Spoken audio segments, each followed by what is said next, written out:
Capítulo 6. Lei de destruição. Destruição necessária e destruição abusiva. Perguntas 728 a 736. A destruição é uma lei da natureza? É preciso que tudo se destrua para renascer e se regenerar, pois isso, a que chamais destruição, não passa de uma transformação que tem por fim a renovação e a melhoria dos seres vivos. O instinto de destruição teria sido dado aos seres vivos com fins providenciais? As criaturas de Deus são instrumentos de que Ele se serve para alcançar os seus objetivos. Para se alimentarem, os seres vivos se destroem entre si, com o duplo objetivo de manter o equilíbrio na reprodução, que poderia tornar-se excessiva, e de utilizar os despojos do envoltório exterior. Esse envoltório é simples acessório e não a parte essencial do ser pensante. Só ele sofre a destruição. A parte essencial é o princípio inteligente, que não se pode destruir e se elabora nas diversas metamorfoses por que passa. Se a destruição é necessária para a regeneração dos seres, por que a natureza os cerca de meios de preservação e conservação? A fim de evitar que a destruição ocorra antes do tempo necessário. Toda destruição antecipada entrava o desenvolvimento do princípio inteligente. Foi por isso que Deus concedeu a cada ser a necessidade de viver e de se reproduzir. Já que a morte nos leva a uma vida melhor e nos livra dos males deste mundo, seria mais de desejar do que temer. Por que então o homem sente instintivo horror por ela, a ponto de estar sempre apreensivo por sua causa? Já dissemos que o homem deve procurar prolongar sua vida para cumprir sua tarefa.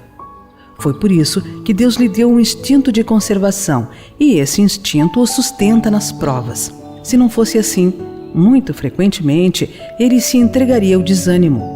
A voz secreta que o faz repelir a morte lhe diz que ainda pode fazer alguma coisa pelo seu progresso. O perigo que o ameaça é uma advertência para que aproveite o tempo que Deus lhe concede.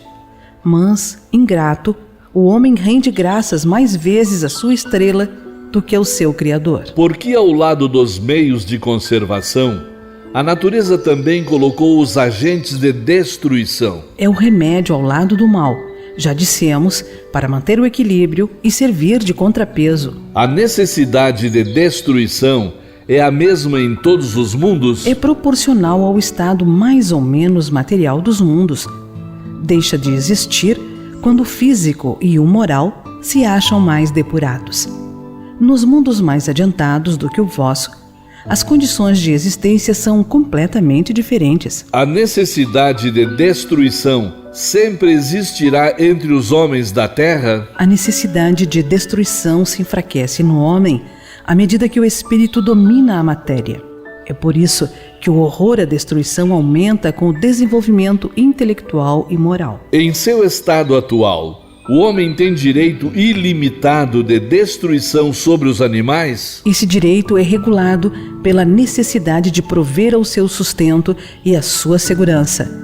O abuso nunca foi um direito. Que se deve pensar da destruição que ultrapassa os limites das necessidades e da segurança?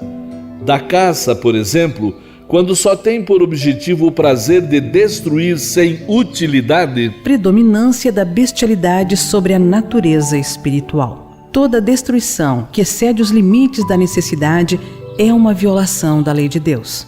Os animais só destroem para a satisfação de suas necessidades, enquanto o homem, dotado de livre-arbítrio, destrói sem necessidade.